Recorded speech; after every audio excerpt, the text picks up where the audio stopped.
పరిశుద్ధమైన నామానికి మహిమ కలుగును గాక. కూడి వచ్చిన దేవుళ్ళందరికీ శుభములు ఆశీర్వాదాలు దేవుడు దయచేయను గాక. ఆమేన్. చూడండి ప్రియ దేవుడా, దేనికైనా ఒక లెక్క అనేది ఉంటుంది ఖచ్చితంగా. దేనికైనా మాట్లాడితే నువ్వు మాట్లాడడానికి ఏ లెక్క ఉన్నదని అంటాను. ప్రజలు హల్లెలూయా. తర్వాత తండ్రి కానీ తల్లి కానీ పిల్లలకు డబ్బు ఇస్తే దీనికి లెక్క చెప్పవా బిడ్డ అని అడుగుతా అంటారు. ప్రజలు హల్లెలూయా.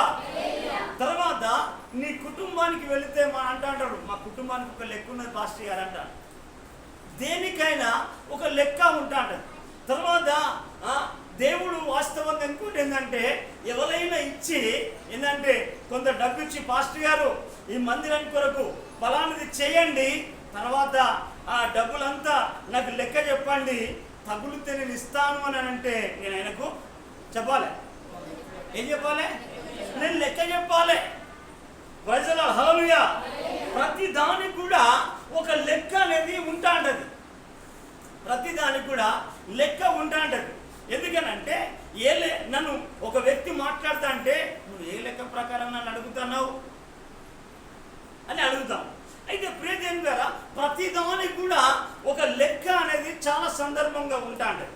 అయితే లెక్కలలో కనుక తేడైతే మనం చూడవచ్చు, లెక్క తప్పు చేస్తున్నావు. అందుకే బైబిల్ గ్రంథంలో మనం చూద్దాం. ఎందుకనంటే యేసు ప్రభుల వారు కొన్ని విషయాలు చెప్పిన తర్వాత యేసు ప్రభు ఎందుకనంటే కొన్ని మాటలను మనను అడిగినట్టుగా మనం చూడవచ్చు. మత్తయి సువార్త 12వ అధ్యాయము, మత్తయి సువార్త 12వ అధ్యాయము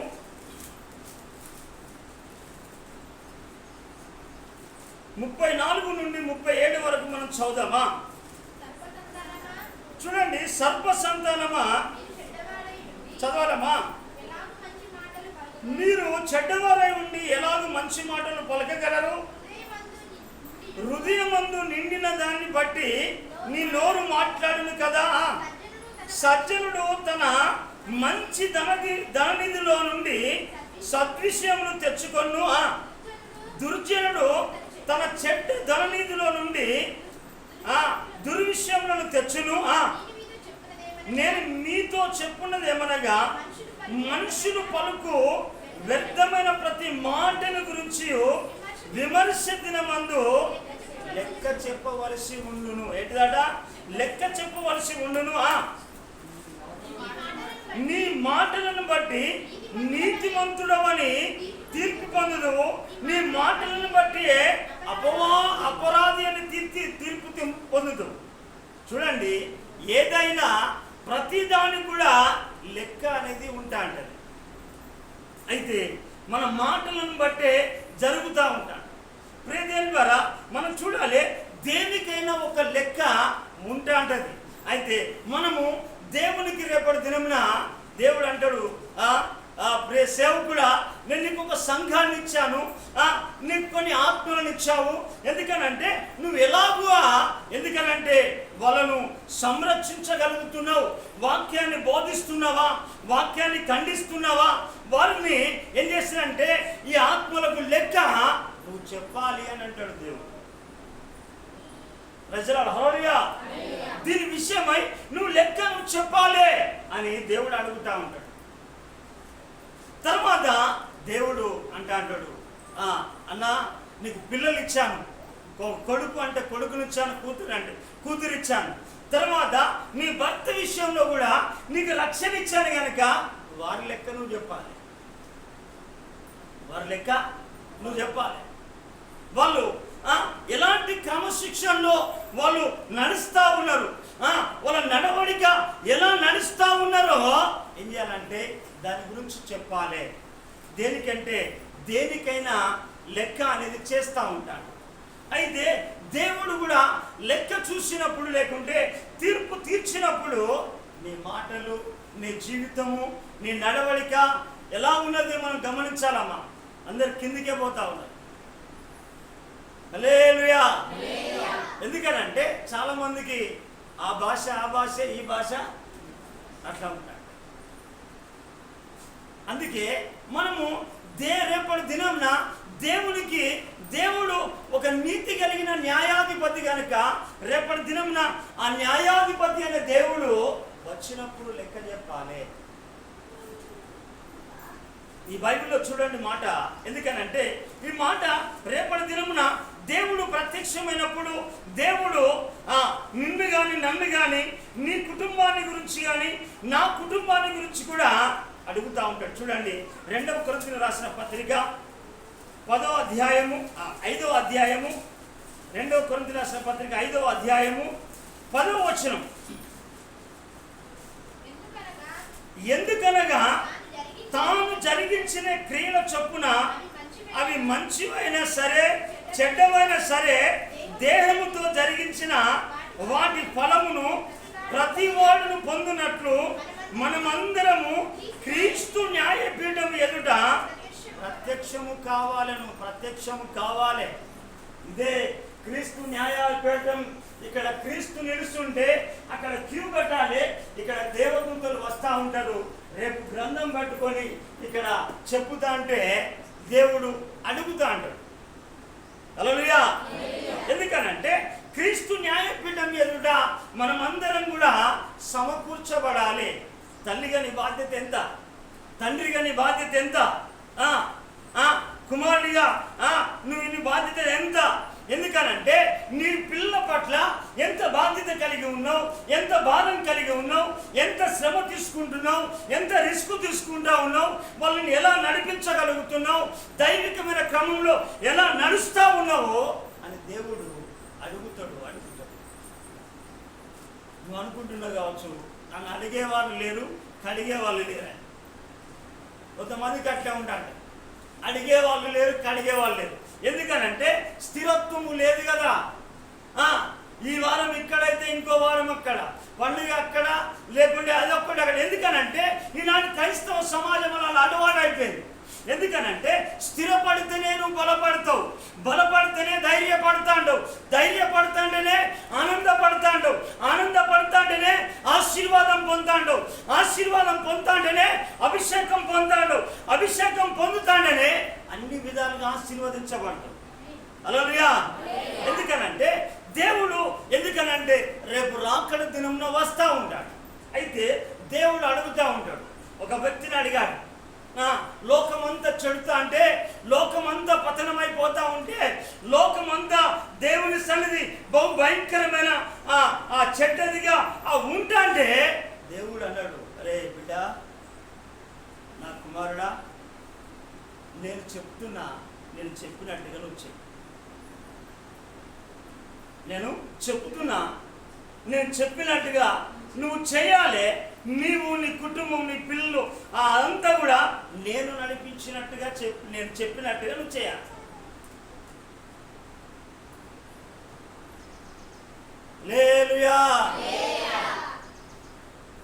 అందుకే మనం గమనించాలి. చూడండి, బైబిల్ గ్రంథంలో లోకమంతా చెడిపోతున్నప్పుడు దేవుడు ఒక వ్యక్తికి చెప్తే ఏం చేసిందంటే, దేవుడు చెప్పినట్టుగా యావత్తు చేసిండు. దేవుడు చెప్పిన ప్రకారం నేనంట. ఎందుకనంటే నీవు దేవుడు చెప్పినట్టుగా చేస్తా ఉన్నావా, నీవు చెప్పినట్టుగా దేవుడు వినాలా? దేవుని నువ్వు నడిపిస్తున్నావా, దేవుడు నిన్ను నడిపించాలా? హల్లెలూయా. దేవుడు చెప్పినట్టుగా మనం చేయాలా, మనం చెప్పినట్టుగా దేవుడు చేయాలా?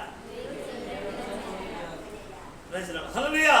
అయితే చూడండి, ఈ ఆదికాండంలో ఎందుకనంటే లోకమంతా కూడా, భూలోకమంతా చెడిపోయినప్పుడు చెప్తా ఉన్నమాట. చూడండి, ఆదికాండం 6వ అధ్యాయము 14వ వచనం మనం చదువుదామా? 6:14 ఆదికాండం. సౌండ్ లేదు. దేవుడు భూలోకమును చూచినప్పుడు అది చెడిపోయి ఉండెను.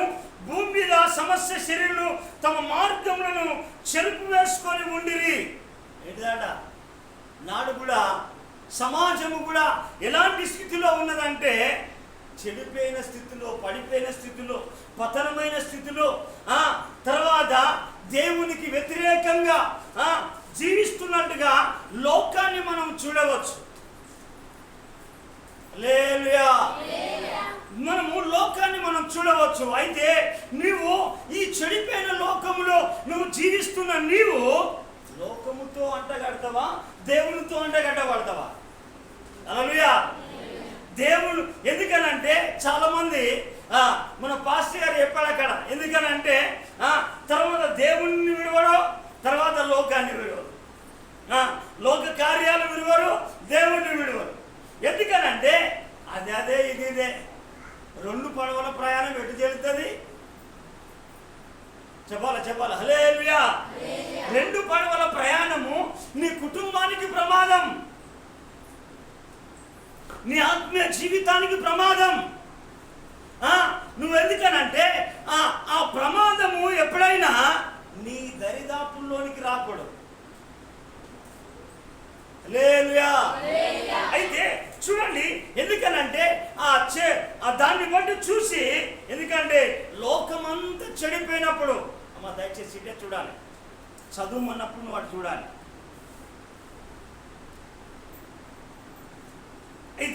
అయితే చూస్తే లోకమంతా చూసినప్పుడు, ఎందుకనంటే దేవుడు చెబుతున్న సత్యాన్ని మనం గమనించాలి.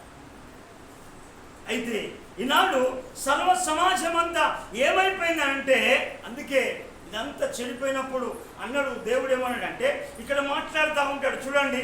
మనం సరే 12వ వచనం చదివినప్పుడు, 12వ వచనం 13వ వచనం మనం చదువుదామా? దేవుడు నోవాహుతో సమస్త శరీర మూలంగా భూమి బలాత్కారముతో నిండి ఉన్నది కనుక నా సన్నిధిని వారి హంతము వచ్చి ఉన్నది, ఇదిగో వారిని భూమితో కూడా నాశనం చేస్తానంట. హల్లెలూయా. అందుకే చూడండి ప్రియ దేవుని ద్వారా, ఎందుకు అని అంటే దేవుడు చెప్పినట్టుగా మనము గనుక చూస్తే, ఎందుకు ఈ సత్యాలను మనం గమనించాలి. మనం చాలా నిద్రపోయడానికి వచ్చాం. మన నిద్ర అంటే చాలా బంగారం. అయితే మనం చూడాలి ప్రియ దేవుని ద్వారా, దేవుడు ఆ సన్నిధిని అలా అన్నట్టుగానే దేవుడు అప్పుడు మాట్లాడిన దేవుడు మరలా కొత్త నిబంధన కూడా అదే మాట్లాడాడు. చూడండి, అక్కడికి వచ్చిన తర్వాత ఇక్కడ కనుక మనం బైబిల్ గ్రంథంలో కనుక మనం చూస్తే ప్రియ దేవుని ద్వారా మనం గమనించాలి. అప్పుడు ఏ కాలంలో మాట్లాడింది దేవుడు అని అంటే, నోవు కాలంలో మాట్లాడాడు. ఏ కాలంలో మాట్లాడాడు? నోవు కాలంలో మాట్లాడిన దేవుడు తర్వాత యేసు ప్రభు కాలంలో కూడా మాట్లాడినట్టుగా మనం బైబిల్ గ్రంథంలో మనం చూడవచ్చు. చూడండి, లూకా సువార్త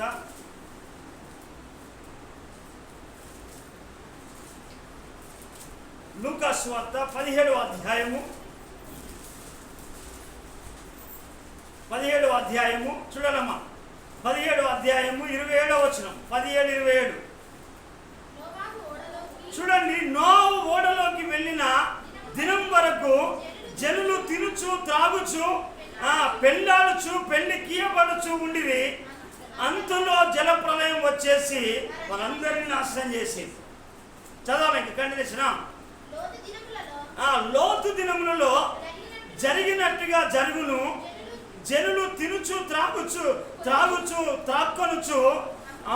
అమ్ముచు వారు నాడుచు ఇల్లు కట్టుకొనుచు వచ్చిరి. అయితే లోతు సొదొమ విడిచిపోయిన దినమున ఆకాశము అగ్ని గంధకములు కురిపించి వారందరినీ నాశనము చేశాను. ఆ ప్రకారమే మనుష్య కుమారుడు ప్రత్యక్షమగు దినమున కూడా జరుగుతూ ఉంది. అప్పుడు జరిగినట్టుగానే ఇప్పుడు జరుగుతూ ఉంది. అయ్యా, అప్పుడు తాగుతూ ఉన్నాను, నేను తప్పైంది అనుకుంటున్నావు. తాగుతూ ఉన్నావు, సినిమాలు చూస్తూ ఉన్నావు, తిరుగుతూ ఉన్నావు. కానీ నీ విచ్చలవిడి తనాన్ని దేవుడు చూసి, ఎందుకనంటే నీతోటి వినాశనము భూమిపైకి రాకూడదు. జల ప్రళయాన్ని ఆపగలిగిన సామర్థ్యము నీకు కలగాలి. నువ్వు చెప్పుదే దేవుడు నీ మాట వినేంత ఆ ప్రార్థన శక్తి కానీ, ఆ భక్తి భావాలు కానీ, ఆ పరిశుద్ధమైన జీవితం కానీ నీలో ఉండాలి. హల్లెలూయా. క్రైస్తవ జీవితం నవ్వులాటగా సరసొత్తులు కావు. క్రైస్తవ జీవితము విచ్చలవిడి జీవితం కాదు. క్రైస్తవ జీవితం ఎలాంటిదంటే మాదిరికరమైన జీవితం, మార్పులోనికి తీసుకొచ్చేది, చెడిపోయిన లోకాన్ని మంచిగా చేసేది. ఎందుకంటే చెడ్డ జీవితాన్ని మంచిగా చేసేది, పతనమైన దాన్ని మంచిగా చేసి నిలబెట్టేదే క్రైస్తవ జీవితం. ఇది క్రైస్తవ మార్గం, మంచి మార్గం. ఇది ఈ మంచి మార్గంలో నువ్వు నడుస్తా అంటే అనేకులకు ఒక మార్గమై నువ్వు నడవాలి. యేసు ప్రభు పుట్టగానే ఒక నక్షత్రం ఉదయించింది, జ్ఞానులను ఆ నక్షత్రం యేసు ప్రభు దగ్గరికి నడిపించింది. నీ నడుక యేసు ప్రభు దగ్గరికి నడిపించాలి. అందరినీ దూరం చేయకూడదు.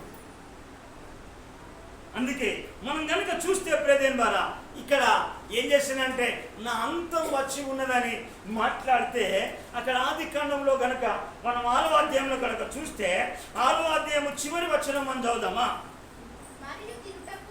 అమ్మా? చూడండి, ఎవరైనా పెద్దవారు చదవండి. సౌండ్ లేదు, మనం చదువుతాం కానీ ఎంత అమ్మ చదువు అనిష. నోవు అట్లు చేసెను, దేవుడు అతనికి ఆజ్ఞాపించిన ప్రకారము యావత్తు చేశాడు. దేవుడు తనకు ఆజ్ఞాపించిన ప్రకారం యావత్తు అలాగున చేశాడు. హల్లెలూయా. దేవుడు ఎందుకనంటే యావత్తు అలాగు చేశాడు.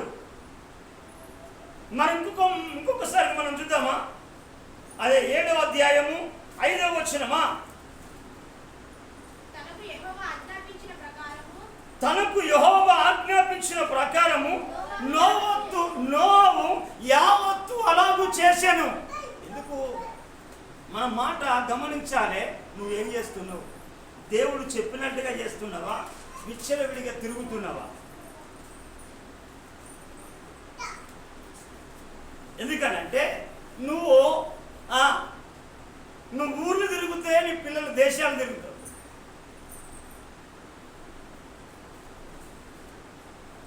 ఎందుకనంటే నువ్వు తిరగడం స్టార్ట్ అయితే వాళ్ళు కూడా పెద్ద తిరుగుబోతులో తాగుబోతులో ఏం చేస్తారంటే తిరుగుతూనే ఉంటా అంటారు. కాలుకు బట్ట కట్టకుండా వాళ్ళు ఏం చేస్తా అంటే తిరుగుతూనే ఉంటా అంటారు. తిరుగులే వాళ్ళకు పని అవుతా ఉంటుంది. ఎందుకనంటే మనం చూడాలి ప్రియదేవుని ద్వారా. ఎందుకనంటే ప్రవక్త అయిన ఇర్మియా కూడా చాలా విషయాలు ప్రస్తావన చేస్తాడు. అయితే నేను ప్రస్తావన చేసేది ఏంటంటే దేవుడు చెప్పినట్టుగా మనం చేస్తున్నామా? ఎవరు చెప్పినట్టుగా మనం చేస్తున్నాం మనం వినాలమ్మా. ఎవరు చెప్పినట్టుగా మనం చేస్తున్నాం? మనం దేవుని సన్నిధికి ఎందుకు వస్తున్నాం? దేవుడు చెప్పినట్టుగా మనం చేయడానికా? మన ఇష్టానుసారంగా అదే ఇదేదేనా? నీకు ఆశీర్వాదం ఎట్లా వస్తుంది? దేవుని దీవెన ఎట్లా వస్తుంది? దేవుని ఆశీర్వాదం ఎలాగ వస్తుంది?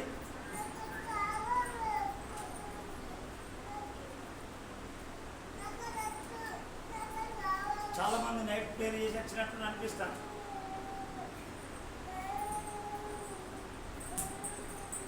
అయితే మనం గమనించాలి, దేవుడు చెప్పినట్ట మనం చెప్పినట్టుగా. ఎందుకనంటే భక్తుడు చెప్తా ఉంటాడు. నేను త్వరగా వాక్య భాగంలోనే ముగిస్తాను. ఎందుకనంటే దేవుని యొక్క వాక్యాన్ని కనుక మనం చూస్తే ఇక్కడ ఒక భక్తుడు చెప్తా ఉంటా అంటాడు. ఏమంటాడంటే చూడండి, అపోస్తుల కార్యం 4వ అధ్యాయము 19వ వచనంలో అక్కడ అంటాడు, అందుకు పేతురును యోహాను వారిని చూసి దేవుని మాట వినుట కంటే మీ మాట వినుట దేవుని దృష్టికి న్యాయమా? మీరే చెప్పండి. అందుకే ప్రియ దేవుని ద్వారా, ఎందుకనంటే దేవుని మాట విన్న ఏ వ్యక్తి కానీ, దేవుని మాటకు లోబడిన ఏ కుటుంబము కానీ, దేవుని మాటకు లోబడి అనుసరించిన ఏ కుటుంబము చెడిపోయినట్టుగా, పడిపోయినట్టుగా, పతనమైనట్టుగా లేదు. దేవుడు ఏమనుకుంటా అంటే దేవుడు ఏమనుకుంటా ఉన్నాడంటే నీ విషయమై ఏమనుకుంటే నువ్వు ఎలా కట్టబడాలి అని అనుకుంటున్నావంటే దేవుని కుటుంబముగా కట్టబడాలని చూస్తావు. చూడండి బైబిల్ గ్రంథంలో కొలస్సీలకు రాసిన పత్రికలో ఉంటుంది. దేవుని కుటుంబముగా దేవుడు నిన్ను కోరుకుంటా ఉన్నాడు. చూడండి అమ్మా, కొలస్సీలకు రాసిన పత్రిక 2వ అధ్యాయము 6వ వచనం చూడండి. కావున మీరు ప్రభువైన యేసుక్రీస్తును అంగీకరించిన విధంగా ఆయన యందు వేరుపారిన వారై ఎలాగనంట యేసుక్రీస్తునందు వేరుపారిన వారై ఇంటి వలె కట్టబడుచున్నారు. నువ్వేం కావాలంటే దేవుని ఇల్లు వలె నువ్వు కట్టబడాలి, దేవుని కుటుంబంగా ఉండాలి. దేవుడు నీ ఇంట్లో సంచరించాలి. నీ కుటుంబం పైలో నీపైన దృష్టి ఉంచి, నీకు ఎల్లవేళలా నీపైన దృష్టి ఉంచి ఆలోచన చెప్పి నువ్వు నడవలసిన త్రోవలో దేవుడిని నడిపించాలి. కానీ చాలామంది దేవా నేను దేవుని నడిపిస్తా, లేకుంటే దేవునికి కారణాలు చెప్పే వాళ్ళు తయారవుతారు. లోతు అనే అంటాడంటే, అరే లోతు అంటాడు కదా, లోతును దేవదూతలా చేసి దేవుడు పంపిస్తాడు. ఎందుకంటే పాపం తెలిసి తెలియక పొరపాటు చేసింది కదా. దేవదూతలను పంపించేసి అబ్రహాం ప్రార్థన చేస్తే దేవుడు దేవదూతలను పంపించేసి లోతును ఇక్కడి పోవయ్యా, ఈ పట్టణాన్ని దేవుడు సర్వనాశనం చేయబోతా ఉన్నాడు అని దేవుడు చెప్తా ఉంటే దేవదూతలకు చెప్తా ఉంటాడు, అలా కాదు ఇలా కాదు. తర్వాత ఏం చేస్తూ ఉన్నాడు, తడువు చేస్తూ ఉంటాడు. తడువు అంటే ఆలస్యం. లే త్వరగా నువ్వు లే, ఈ పట్టణాన్ని దేవుడు అగ్నిగంధంలో చేత నాశనం చేయబోతున్నాడంటే జాగ్రత్త కలిగి ఉండాలి. జాగ్రత్త ఎందుకనంటే అజాగ్రత్తగా ఉండేవాడు చస్తా అన్నాడు. ఎందుకనంటే బైకును రోడ్డు పైన కానీ మనం అజాగ్రత్తగా నడిపితే ఎట్లుంటుందమ్మా చెప్పాలి, చెప్తలేరు అమ్మా. కింద పడి కాదు, యాక్సిడెంట్లు అవుతాయి, డివెండర్లు కొట్టినా పోతారు. ఇంకో బైక్ వచ్చి ఈ బైక్ తాగినా అజాగ్రత్త వలన ఏమైపోతానంటే నీ ప్రాణానికే కాదు ఇంకో ప్రాణానికి కూడా నష్టం ఉంటుంది. అజాగ్రత్త ఎందుకనంటే అజాగ్రత్తగా ఉండేవాడు. ఎందుకనంటే ఇక్కడ ఏం చేసినంటే దేవుని మాట వినుట కంటే మీ మాట వినుట దేవుని దృష్టికి న్యాయమా అంటాడు అక్కడ. లేదు, మనం ఏంది, మనం ఎవరి మాట వింటున్నాం, ఎవరి మాటకు లోబడుతున్నాం, దేన్ని ఫాలో అవుతున్నాం, దాని ద్వారా నీ కుటుంబం కానీ నీవు కానీ కట్టబడుతున్నావా, కూలిపోతున్నావా, ఆధ్యాత్మిక స్థితిలోనికి ఎదుగుతా ఉన్నవా, నీ ఆత్మీయ స్థితి దిగజారిపోతా ఉన్నదా, నీ ఆత్మీయ స్థితి చల్లారిపోతా ఉన్నదా గమనించాలి. కొన్ని సంవత్సరాలు ఆయన భక్తి భావం చేసి ఎందుకు నువ్వు కట్టబడిన కుటుంబం వలె ఉన్నదా, నీ ఎలాగున్నది గమనించాలి. అందుకే ఆ లోతు ఆలస్యం చేసిండు, ఆ లోతు అలా కాదని కారణాలు చెప్పేసిండు. కారణాలు చేసిన తర్వాత భార్య వెనుకబడిపోయింది. భార్యగా నువ్వు వెనుకబడిపోతే నీ భర్త పాపంలో పడడానికి, పిల్లలు పాపంలో పడడానికి కారకులైతారు.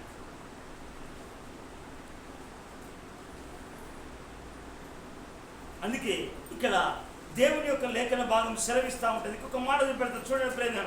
అదే అపోస్తుల కార్యం 5వ అధ్యాయము చూడండి, 5వ అధ్యాయము 38-39 వచనాలు మనం చదువుదాము. చూడండి.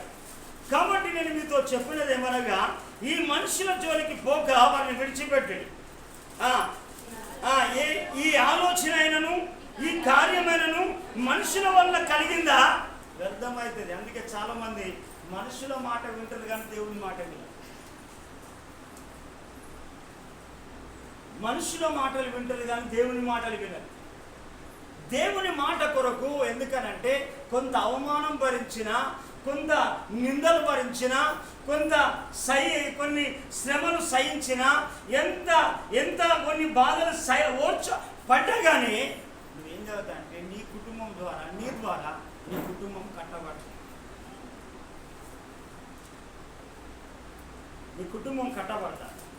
అందుకే అక్కడ ఏమంటాడంటే అది మనుషుల వల్ల కలిగితే వ్యర్థమైతే అక్కడ అంటాడు మనుషుల వల్ల కలిగింది అది వ్యర్థము, దేవుని వల్ల వలన కలిగినది ఆయన, మీరు వారిని వ్యర్థపరచలేరు. మీరు ఒకవేళ దేవునితో పోరాడుతున్నారేమో సుమా, దేవునికి వ్యతిరేకంగా, దేవుని మాటలు వినకుండా, దేవునికి లోబడకుండా, దేవునికి విధేయత చూపించకుండా, దేవుని సన్నిధిలో గడపకుండా. అమ్మా ప్రసంగం అయిపోలే.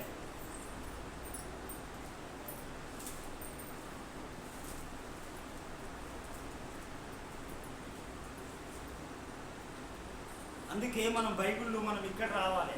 ఇటు చెప్తా అంటే మనం ఇక్కడ ఉంటా అంటే అర్థమవుతా. నువ్వు ఇంటికి పోయినాక 24 గంటలు చదువు, ఎవరైనా అర్థం అంటారు, మేము అర్థం అంటలేం కదా. అయితే ఇక్కడ నువ్వు వింటలేవు అని అంటే ఏందట, ఏమంటాడు మాట? దేవుని వలన కలిగిన ఆయన, మీరు వారిని వ్యర్థపరచలేదు. మీరు ఒకవేళ దేవునితో పోరాడుతునేమో సుమి, జాగ్రత్త. సుమ అంటే జాగ్రత్త. అందుకే ప్రియదేవుని ద్వారా మనం గమనించాలి. ఎందుకు అని అంటే మనము దైవికమైన ఒక కుటుంబముగా మనం కట్టబడి దేవుని రాకడ కొరకు దేవుని మన కుటుంబాలు ఉండాలి. మనము ఎందుకనంటే దేవుని సన్నిధిలోనే, ఎందుకనంటే మొదట నువ్వేం కావాలంటే దేవుని సన్నిధిలో నాటబడాలి. ప్రజల హల్లెలూయా, దేవుని సన్నిధిలో నాటబడాలి. చూడండి, మనం చూడండి 92వ కీర్తన.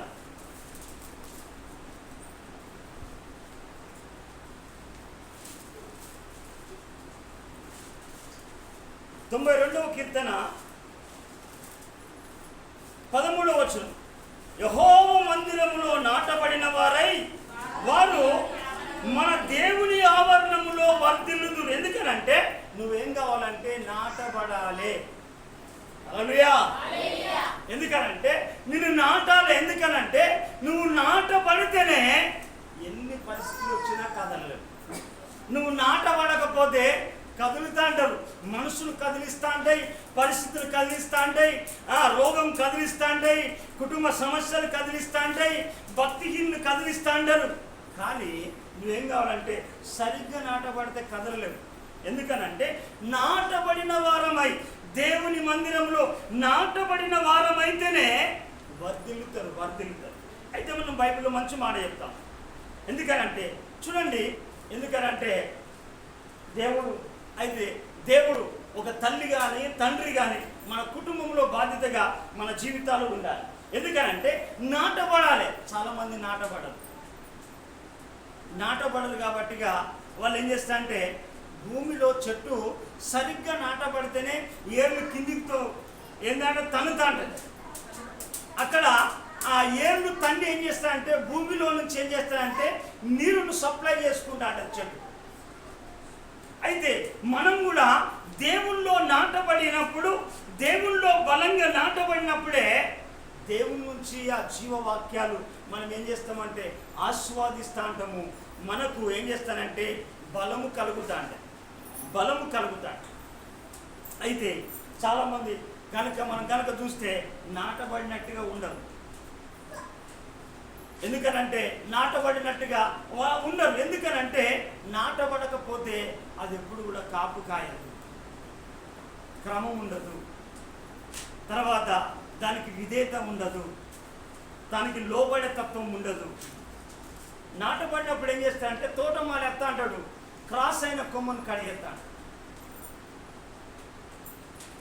క్రాస్ అయిన కొమ్మను కడిగేస్తాడా, చక్కగా వేదాన్ని కడిగేస్తాడు. అమ్మా క్రాస్ అయిన దాన్ని కడిగేస్తాడు. అయితే క్రమం కొరకు అది. ఎందుకంటే ఈ చెట్టు క్రమంగా పోవడానికి, ఎందుకనంటే వంకర తొంకర పోతే, ఎందుకనంటే తోటమాలి పనివాడు కాదనుకుంటుంది. ప్రజల హల్లెలూయా.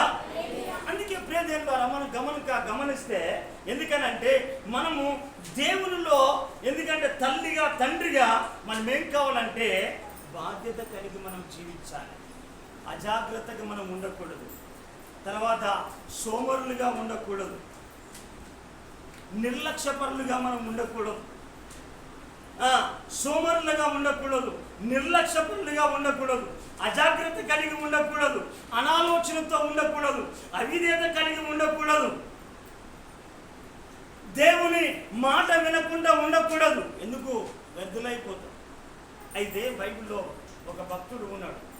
ఎందుకు అనంటే వాళ్ళు దేవుని యొక్క భక్తి భావాలతో పెంచబడకపోకపోవడం బట్టి ఏం చేసిందంటే వీళ్లకు ఆ దేవుని సన్నిధికి వచ్చిన వారికి ఒక దైవికమైన క్రమము లేకుండా, ప్రార్థన లేకుండా, లేకుంటే వాక్యము లేకుండా, తర్వాత దేవుని సన్నిధిలో ఉపవాసము లేకుండా, వాళ్ళు దైవికమైన క్రమంలో ఆ తల్లిదండ్రులు పెంచకపోవడం బట్టి వీళ్ళకి క్రమం లేనప్పుడు వాళ్ళకు కూడా క్రమం.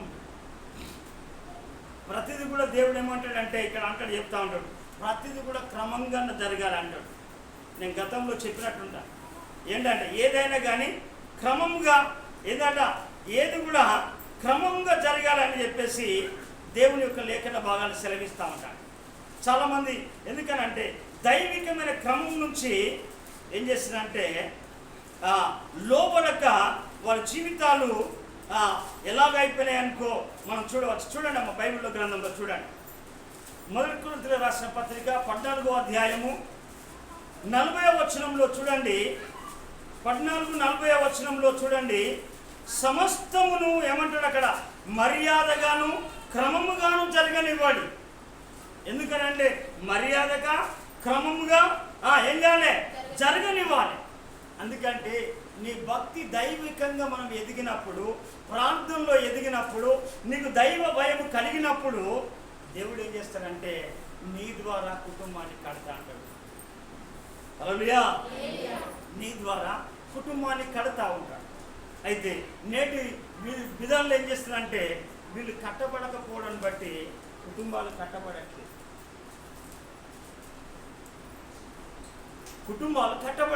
అందుకే మనం బైబిల్ గ్రంథంలో ఒక వ్యక్తి దగ్గరికి వచ్చినప్పుడు ఏం చేస్తుందంటే వీళ్ళకు ఆ సరైన ప్రార్థన భక్తి లేకపోవడం బట్టి ఏం చేస్తుందంటే వాళ్ళ పిల్లలు అక్రమంగా నడుచుకున్నప్పుడు అటైనా అడ్డగించలేదండి. హల్లెలూయా. అక్రమంగా నడుచుకున్నప్పుడు అడ్డగించలేడు. చూడండి మొదటి సమూయేలు గ్రంథము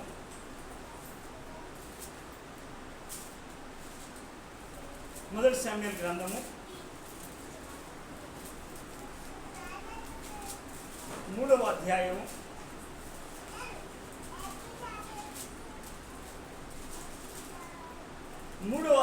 13వ వచనం. పెద్దవాళ్ళు చదవం.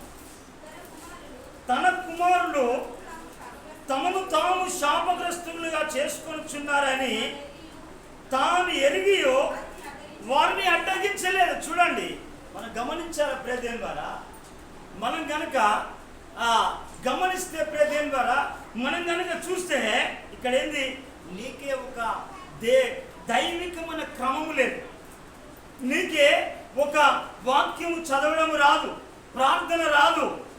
తర్వాత నీ పిల్లలు ఎందుకంటే బాలుడు నడవలసిన త్రోవలో వారిని నడిపించాలి. బాలుడు నడవలసిన త్రోవలో వారిని నడిపించండి. ఎందుకనంటే ఈనాడు చాలా మందికి దైవ నడిపింపు కంటే లోక నడిపింపుమే ఎక్కువ ఇంపైతాయి. ఇక్కడ ఏం చేసిందంటే తన కుమారులు తమను తాము శాపగ్రస్తులుగా చేసుకొనిచున్నారని తాను ఎరిగి కూడా వారిని అడ్డగించలేదట అంటాడు. గనుక అతని ఇంటికి నిత్య శిక్ష విధిస్తున్నానని నేను అతనికి తెలియపరిచిండు. హల్లెలూయా. ఏంటిదట? ఎవరికాటమ్మా? ఎవరికి మాట?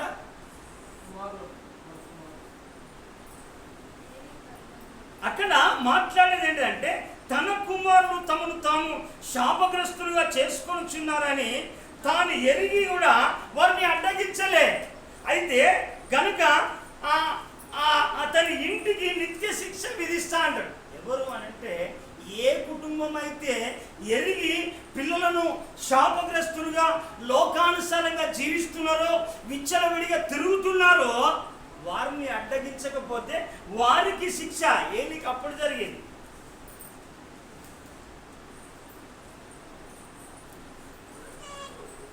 పాపం ఉన్నది, సరైన క్రమశిక్షణ లేదు, సరైన భయం లేదు.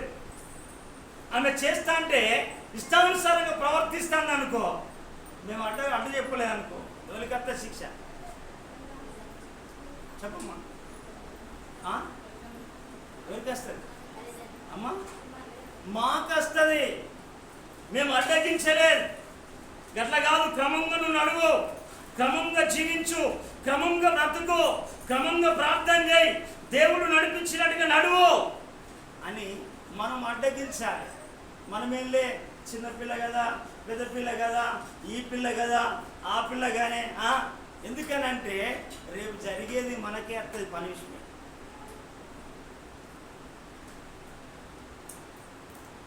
ఎందుకనంటే అనేకులు సోమరులుగా ఉన్నారు, అనేకులు అజాగ్రత్త కలిగి ఉన్నారు. దైవికమైన క్రమము లేకపోవడాన్ని బట్టి ఏం చేసిందంటే, ఇక్కడ ఏం చేసిందంటే, ఆ తండ్రి ఏం చేసిందంటే, ఆ తల్లి ఏం చేసిందంటే, వారి పిల్లలు కుమారులు శాపగ్రస్తులుగా చేసుకునిచున్నారని ఎరిగి వారిని అడ్డగించలే. నువ్వు అడ్డగిస్తున్నావా? గమనించు, అడ్డగిస్తున్నా. ఇంకో భక్తుడు అంటా ఉంటాడు, అయ్యా ఏం చేసిందంటే, ఇంకొక భక్తుడు అంటా ఉంటాడు, ఏమంటాడంటే, మనం చూడవచ్చు ప్రియదేవరా, అదే మొదటి సమూయేలు గ్రంథంలో 8వ అధ్యాయంలో అక్కడ అంటాడు, 8వ అధ్యాయంలో అంటా ఉంటాడు 5వ వచనంలో, చిత్తగించు, నువ్వు వృద్ధుడవు, నీ కుమారులు నీ ప్రవర్తన వంటి ప్రవర్తన గలవారు కారు. ఏంటిదంట? నీ కుమారులు నీకున్న ప్రవర్తన వారికి లేదు. గమనించాలి ప్రియదేవరా, మనం గమనించాలి.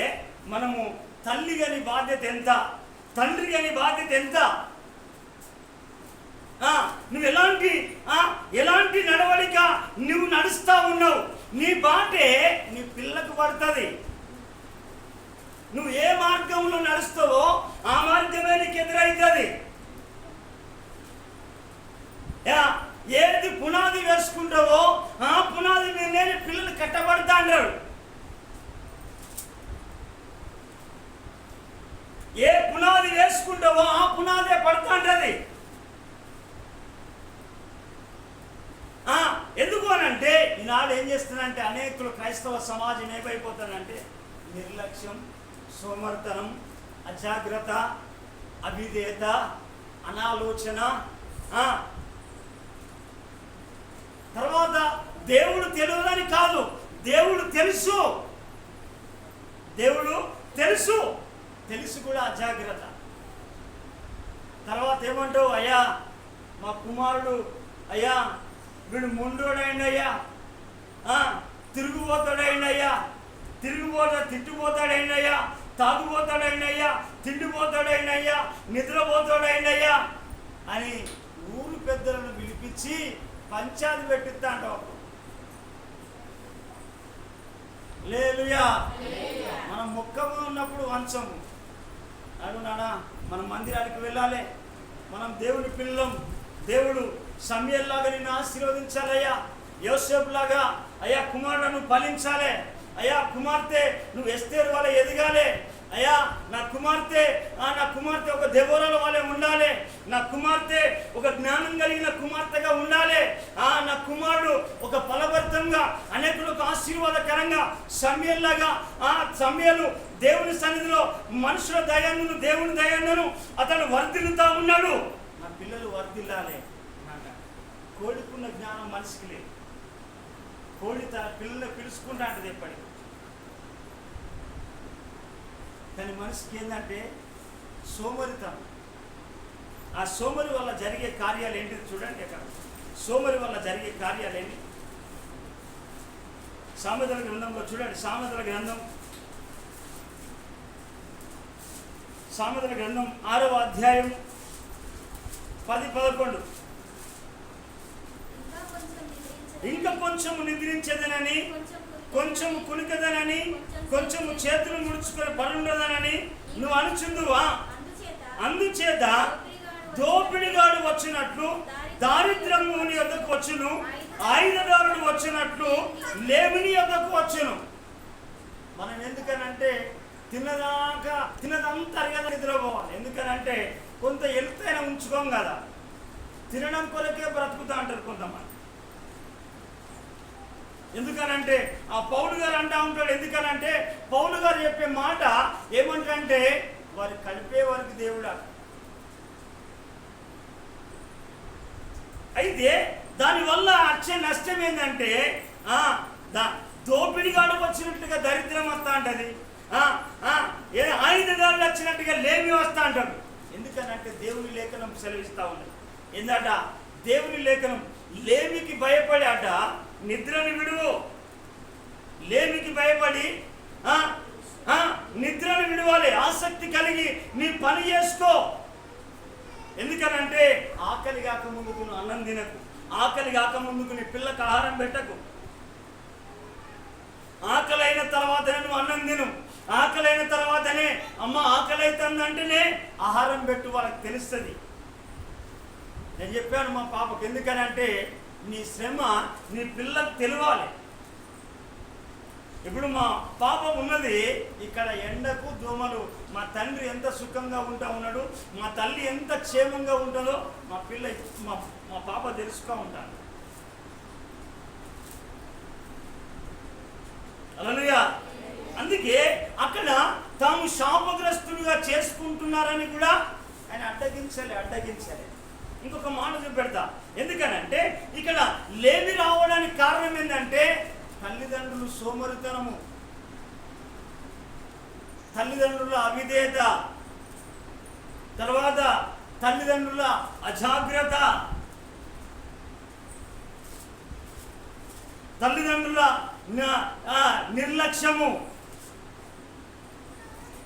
నిర్లక్ష్యం వల్ల నిండు పానాలు బలైపోతూ ఉన్నాయి. అందుకే మనం చూడవచ్చుగా, చూడండి అదే సామెతల గ్రంథము కనుక 19వ అధ్యాయంలో చూడండి, 19వ అధ్యాయము 16వ వచనం, ఆజ్ఞను గైకొనువాడు తనను కాపాడుకున్నవాడు తన ప్రవర్తన విషయమై అజాగ్రత్తగా ఉండువాడు. ఎందుకనంటే అజాగ్రత్తగా నువ్వు నడుస్తున్న ప్రమాదం నీకే, నీ ద్వారా అనేకులకు కూడా నష్టం జరుగుతూ ఉంటాడు. అంతకన్నా ముఖ్యంగా దేవుని దగ్గర సోమరిగా ఉండకు, దేవుని సన్నిధికి వచ్చినప్పుడు అజాగ్రత్తగా ఉండకు, ప్రయాణం చేస్తున్నప్పుడు అజాగ్రత్తగా ఉండకు. దేవుని దగ్గరికి వచ్చరికి ఇంకా కొంచెం పడుకుంటా, కొంచెం నిద్రపోతా అని అంటే నీ బాటే నీ పిల్లకు పడుతుంది. ప్రజల హల్లెలూయా. అందుకే ఎప్పుడైతే మనం గమనించాలి, దేవుని పిల్లలం కనుక తండ్రిగా మనం ఏం చేయాలి, తండ్రిగా నువ్వేం చేయాలంటే తండ్రిగా దేవుడు నడిపించినట్టుగా. అందుకే ఇక్కడ సామెతల గ్రంథంలో ఉంటుంది ఏంటిదంట, బాలుడు నడవలసిన త్రోవలో, ఏంటిదమ్మా, బాలుడు నడవలసిన త్రోవలో వాడిని నడిపించాలట. ఎందుకు అనంటే వాడిని నడిపించే క్రమంలో నువ్వు నడిపించకపోతే, చూడండి ఎక్కడుందన్నమాట, బాలుడు నడవలసిన త్రోవలో వాడిని నడిపించండి. ఎందుకనంటే వాడు పెద్దవాళ్ళైన తర్వాత దాన్ని నుంచి ఏం చేస్తాడట, తొలగిపోడు. మనం ఏంటంటే మనం నడవము నడిపించము. ఎందుకనంటే వాళ్ళు ఆల్రెడీ ఏమవుతారంటే వాళ్ళు దేనికో ఒక అలవాటు పడతా ఉంటారు. వాళ్ళు లోకంలో ఉంటారు కాబట్టి దానికి లోకంలో ఉన్న దానికి ఏదో ఒకటి అలవాటు అయిపోయిన తర్వాత నీ మాట ఎందుకు వింటారు?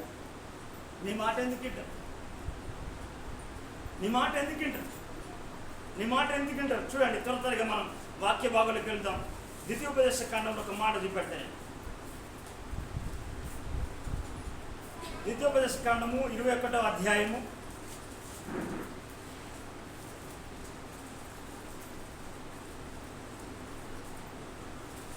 21వ అధ్యాయము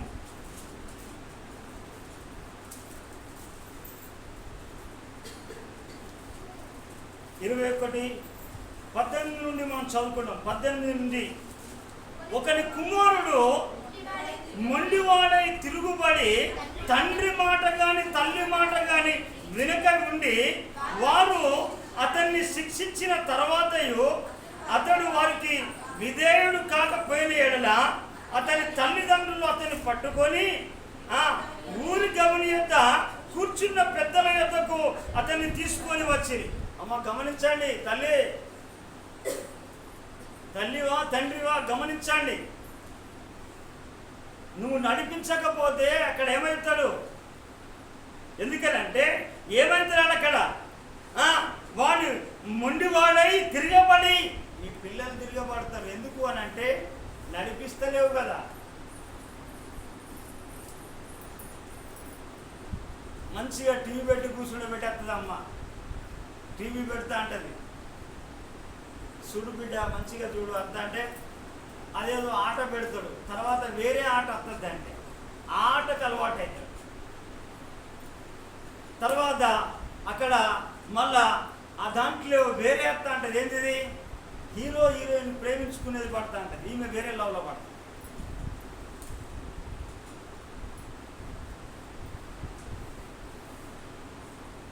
ఒక సమస్య వచ్చేదాకా మెలుకోరాదు. అక్కడ అంటాడు. ఎందుకనంటే ఊరి గమని యొద్ద పెద్దల యొద్దకు అతన్ని తీసుకొని వచ్చి ఇప్పుడు మాట్లాడుతాడు. చూడండి, వినండి.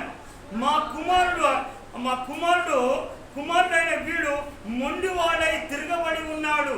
అప్పుడు చెప్తావు, అయ్యా మొండిదైందయ్యా, మొండివాడైండయ్యా, తిండిపోతాడైండయ్యా, తిరుగుబోతాడైండయ్యా. గట్టిగా ఉపవాసం ఉండి ప్రార్థన చేయి పాస్టర్ గారు, నేను ఊరంతా తిరిగాను.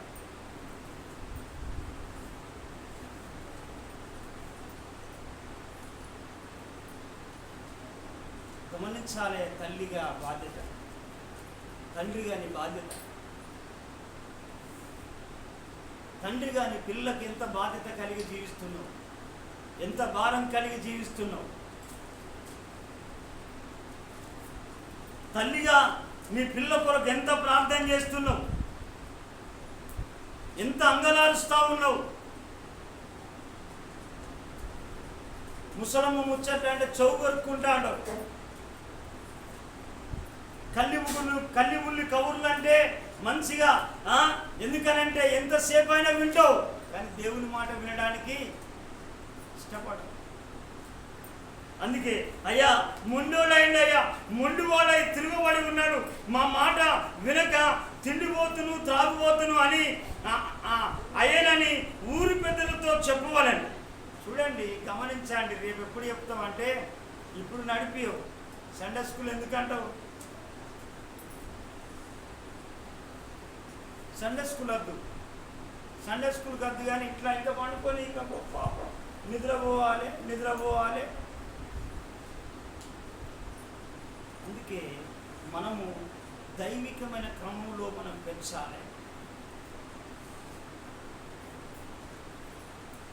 మనం గమనించాలి. అందుకే మొదటగా నువ్వేం కావాలంటే దేవునిలో నాటబడాలి,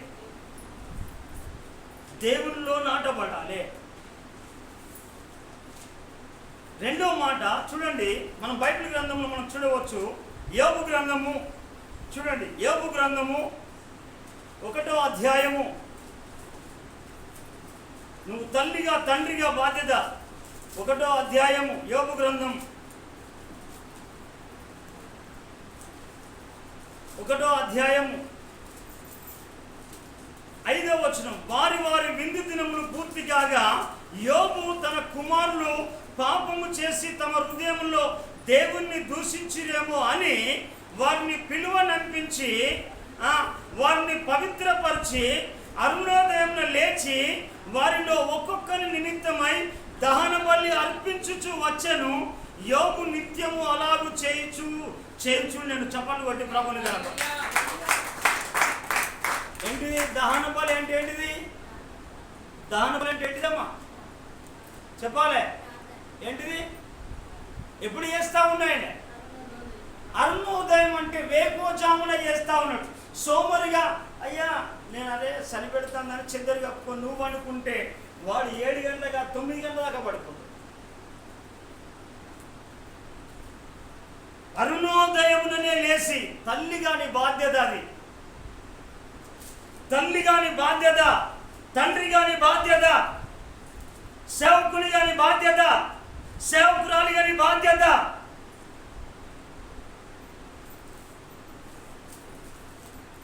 మొండివాడైనాక కాదు నువ్వు చేసేది, తిండిపోతాయినాక కాదు, తిరుగుపోతాయినాక కాదు, వేరే లవ్ ఎఫ్ఐఆర్ల పడ్డాక కాదు నువ్వు చేసేది, నీ మాట వినప్పుడు కాదు నువ్వు చేసేది. ఇప్పుడే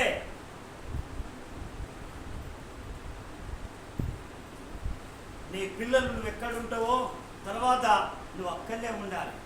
అమ్మమ్మ ఇంటికాడ, బాబాయ్ ఇంటికాడ ఆమె ఏం చెప్తాను తెలుసా నీకు?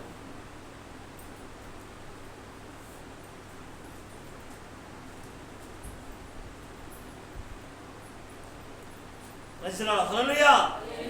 యోబు ఏం చేస్తున్నాడంటే, ఆయన ఏం చేస్తున్నాడంటే అరుణోదయమున ఏం చేస్తున్నాడంటే తన కుమారుల నిమిత్తమై, పిల్లల నిమిత్తమై ఏం చేస్తున్నాడంటే అరుణోదయమున లేచి ఒక్కొక్కరి నిమిత్తమై దహన బలి అర్పించుచు వచ్చాను. ఏం చేస్తున్నాడమ్మా? చదవలే. యోబు నిత్యం అలాగూ చేయుచుండెను. నిత్యం అంటే అప్పుడప్పుడా? అయ్యా చెప్పాలి. అప్పుడప్పుడా? నిత్యం అంటే వారానికి వస్తారా? పండుగ పండుగ చెప్పవే అమ్మా. ఎప్పుడో మనిషి రోజు చేస్తా ఉన్నాడు. నువ్వు ఎప్పుడు లేస్తానో మరి, ఎప్పుడు లేస్తావు? ఆదాము దగ్గరికి వచ్చేసిండు దేవుడు, సల్లపూట వచ్చేసిండు. సల్లపూట వస్తే వాళ్ళే ఆ కుటుంబం ఏం చేస్తారంటే దేవుడు వద్దన్న పని చేసిండు, కుటుంబం పతనం అయిపోయింది. చాలా జాగ్రత్త. దేవుని స్వరాన్ని వినడానికి ఆదాము ఇష్టపడలే. చల్లపూటనే వచ్చిండు దేవుడి దగ్గరికి. చల్లపూటనే దేవుని స్వరాన్ని విను. వేకువజామున నువ్వు లేచి ప్రార్థన చేయి నీ పిల్ల కొరకు. ఓ కుమారి, రేయి మొదటి జామున లేచి నీ పసిపిల్ల ప్రాణం కొరకు ఆయన తట్టు చేతులెత్తు. అంటే అయ్యా నేను కాపాడలేను, వారిని కాపాడు అయ్యా, వారిని క్రమంగా నడిపించాను, నువ్వు నడిపించు అయ్యా, వారిని సరిచేయలేనయ్యా, నువ్వు సరిచేయి అని నువ్వు ప్రార్థన చేయి. అయితే చూడండి, బైబిల్ గ్రంథంలో మనం చూడండి, కీర్తనల గ్రంథంలో కనుక మనం చూస్తే, కీర్తన గ్రంథం 5వ అధ్యాయము చూడండి. 5వ అధ్యాయము 5వ అధ్యాయము 5వ అధ్యాయము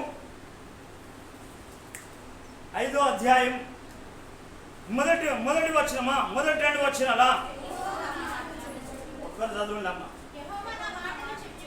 యెహోవా నా మాటలు చెవిన పెట్టుము, నా ధ్యానం మీద లక్ష్యం ఉంచుము.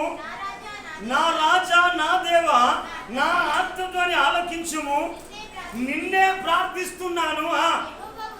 యెహోవా ఉదయమున నా కంఠస్వరం నీకు వినబడును. ఉదయమున నా ప్రార్థన నీ సన్నిధిని సిద్ధము చేసి కాచి ఉంచుదును. నువ్వు అన్ని నీళ్లు కాస్తా అంటావు, అన్నం వండుతా అంటావు, పాయాసం అంటున్నా, వండు. ఇది చేయి ఫస్ట్.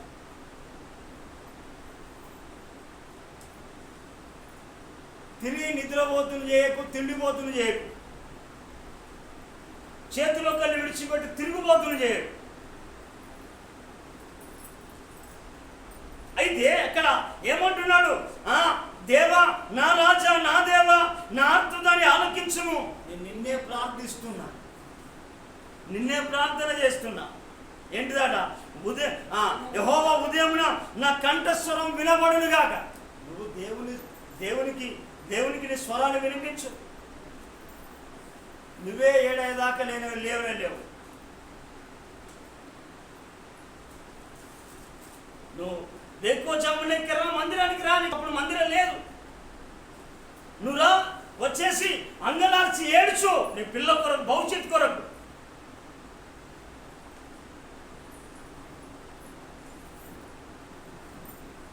నువ్వు అప్పుడు పాడైపోయినాక, ముండోడైపోయినాక, తాగుబోతాడైనాక, తిరుగుబోతాడైనాక నువ్వు ఏడితే లాభం ఏమైతుంది? దేవుడు చెప్తా ఉన్నాడు చూడండి, ఇక్కడ ఇక్కడ ఏమంటాడు చూడండి.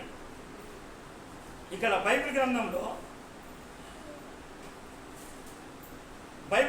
ఒకడు పునాదులే పాడై ఉండగా ఏం చేస్తారంటే నీతిమంతులు ఏం చేస్తారు చూడండి.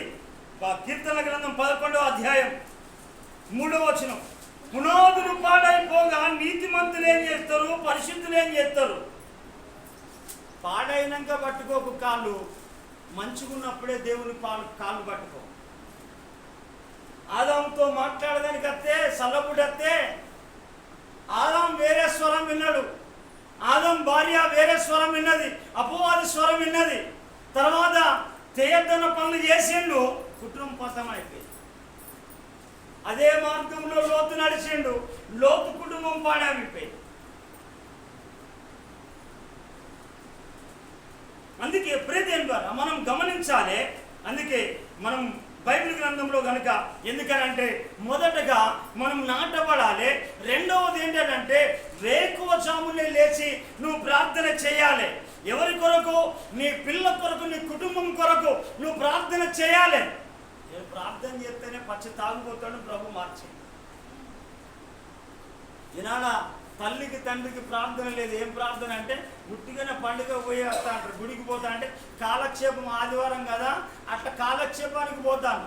ఆదివారం కదా అయ్యా పోవాలి, ఇంటికి పోయినాక సుట్టబీడి మళ్ళీ తాగాలి. ఇది మన సంభాషణ.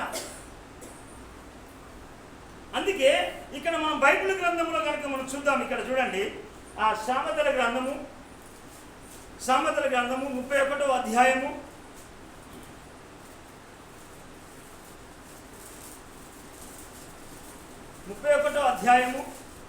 15వ వచనం. ఆమె చీకటితోనే లేచి తన ఇంటి వారికి భోజనము సిద్ధపరచును, తన పనికత్తెలకు భక్తము ఏర్పరచును. చూడండి, మనం చూడాలి ఎప్పుడు లేపుతా ఉన్నది సంఘము, ఎప్పుడు లేవాలి, విశ్వాసి ఎప్పుడు లేవాలి, తండ్రి ఎప్పుడు లేవాలి, తల్లి ఎప్పుడు లేవాలి.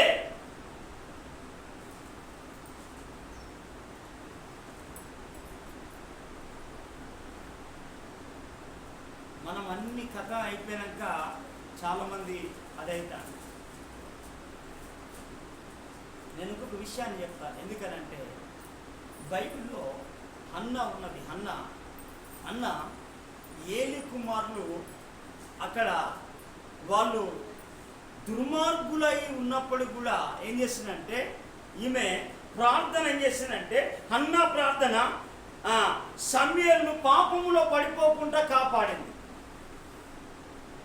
లోకములో పడిపోకుండా కాపాడింది, లోకాశంలో పడిపోకుండా కాపాడింది. ఈ సమూయేలును సినిమాల చుట్టూ, షికార్ల చుట్టూ, ఆ కొంప ఈ కొంప చుట్టూ తిరగకుండా కాపాడింది. ఎవరి ప్రార్థన? అన్న ప్రార్థన. నీకే ప్రార్థన ఉన్నదో. అయితే అందుకే ఈ హన్ననే ఏం చేసిందంటే అయ్యా కొడుకులు ఏం చేసిందంటే దేవుని ప్రతిష్ఠ చేసింది. ఎందుకనంటే ఆ ప్రార్థన అతనికి ఆశీర్వాదకరంగా ఉన్నది. తర్వాత ఆయన ఏం చేసిందంటే ఆయన దేవుడు ఎందుకనంటే ఈమె ప్రార్థన ఏం చేసిందంటే సమూయేలును దేవుని స్వరం వినేటట్టుగా చేసింది. లోకస్వరాలు కాదు, అపస్వరాలు కాదు, లోకస్తుల మాటలు కాదు, విచ్చలవిడి తిరుగుతనాలు కాదు. సమూయేలు ఏం చేసిందంటే అన్న ప్రార్థన ఏం చేసిందంటే అన్న ప్రార్థన దేవుని యొక్క స్వరం వినేటట్టుగా చేసింది. 3వ అధ్యాయం చూడండి.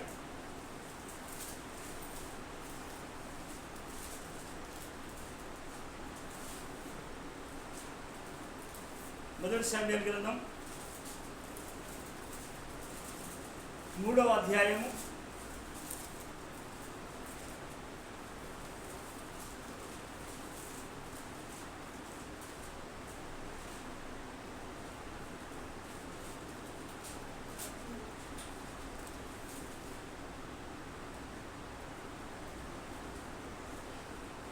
3వ అధ్యాయము 4వ వచనం.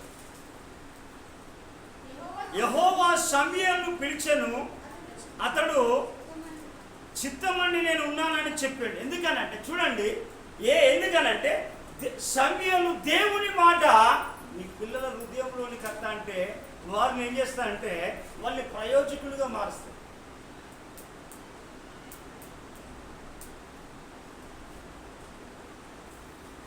యెహోవా సమూయేలును పిలిచి అనగానే ఏంటంటే అతడు చిత్తమండి నేను ఉన్నానని చెప్పిండు. తర్వాత ఏలి దగ్గరికి పోయి అంటే అయ్యా నువ్వు నన్ను పిలుస్తానంటే నేను పిలవలేదు, కానీ సమూయేలును పిలిచేది ఎవరు? దేవుడు పిలుస్తాడు. తర్వాత మనం చూడవచ్చు, ఇక్కడ చూడండి, అక్కడ 2వ అధ్యాయంలో చూడండి, ఏలి కుమారులు అక్కడ ఉన్నారు. 2వ అధ్యాయం 12వ వచనంలో ఏలి కుమారులు యెహోవాను ఎరుగని మిక్కిలి దుర్మార్గులై ఉండిరి. అక్కడక్కడ ఉంటా అంటారు. మరి ఆ దుర్మార్గతను అంటించుకోమంటావా, పరిశుద్ధతను అంటించుకోమంటావా?